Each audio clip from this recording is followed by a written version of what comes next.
Have you ever thought that there might be circumstances when you will suddenly have to leave your home, your apartment, or your town?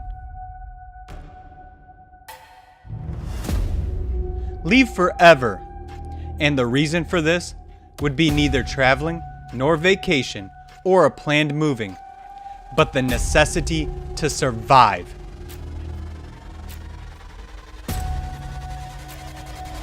Refugee. You have probably heard this word from the news.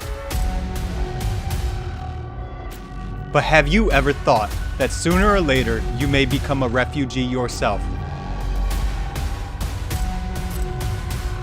After all, climate disasters know no borders, social statuses, or schedules. In 2020 alone, 82.4 million people were forced to leave their homes. This is equal to the population of such countries as Germany or Turkey. This is more than the population of Great Britain or France. Refugees are people who are fleeing a deadly threat. But today, there is no place for them to run to. Their lives are exposed to danger and risk wherever they get to. Among them, there are millions of people, climate refugees, who have no protection of the law. Neither the Refugee Convention nor the international law oblige countries to accept climate refugees. On January 21st, 2020, the UN Human Rights Committee ruled that countries cannot send people back to their home country who have faced climate changes. It ruled, but actually rejected the world's first complaint filed by Loan Tesiota against New Zealand, which violated his right to life by being deported to his home country of Kiribati. After the deportation of Loan's family, one of his children suffered from a serious case of blood poisoning. Climate refugees are one of the most disenfranchised categories of people. The laws of many countries provide for penalties regarding inhumane treatment of animals, but they give absolutely no protection to the people who miraculously survived a natural disaster and ended up on the street without means of sustenance. Every day, one child dies among migrants or refugees. Mark Lowcock said, "I'm getting daily reports of babies and other young children dying in the cold."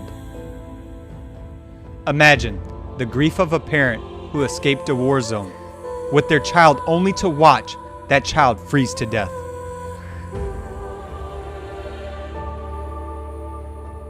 We build shelters for homeless animals, but we refuse to help people in need. Not only do we refuse to help these people, all kinds of violence against refugees are permitted.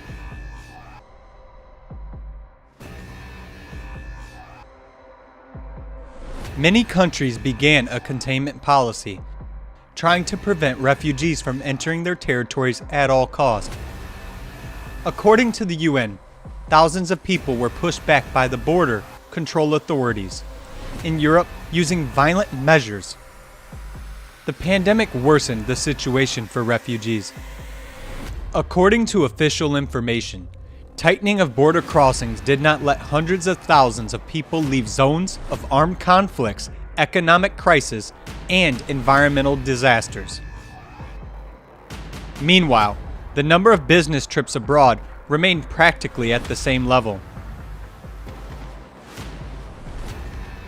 Since 2015, border violence has become more sophisticated.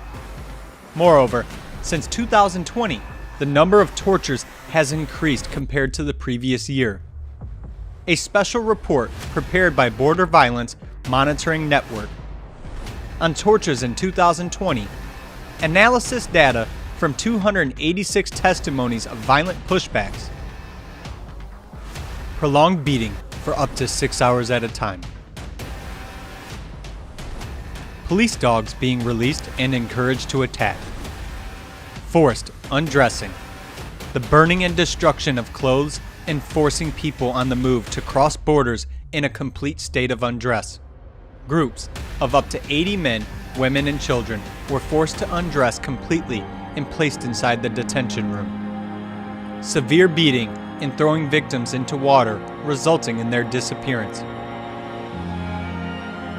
Here are just a couple of quotes from the victims. They even fired shots close to our ears for the purpose of intimidating us. They didn't ask us anything, just started the beating. We had mayonnaise and ketchup in our bags, which they rubbed on our wounds. In December 2020, the Black Book of Pushbacks was published.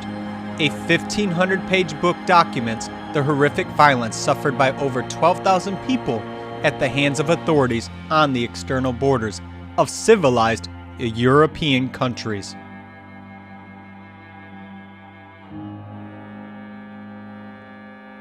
Oxfam International published a similar report in 2018.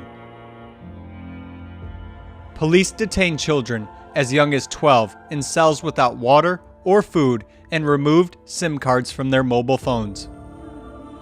Changing their birth date on statements, illegitimately pushing them back across the border, cutting the soles off their shoes so they wouldn't try to come back.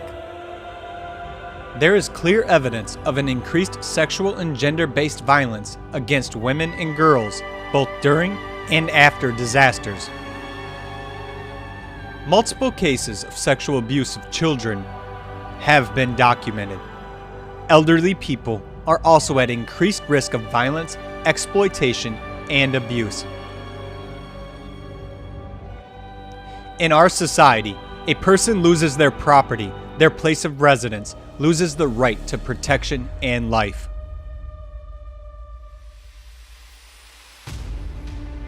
Refugee camps have appalling conditions. Fabrizio Carboni, Near and Middle East Regional Director of the International Committee of the Red Cross, says about the refugee camps.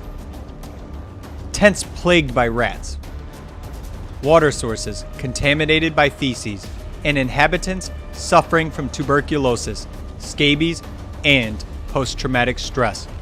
Hundreds of children, mostly boys, some as young as 12, are detained in adult prisons, places they simply do not belong. These are the realities of our consumer society we live in. Considering the trend of escalating climate disasters, are you sure disasters won't come to your home tomorrow? Are you prepared to be in those people's shoes? Or shall we change things together? Nobody values human life in a consumer society. But in the creative society, human life is of the highest value.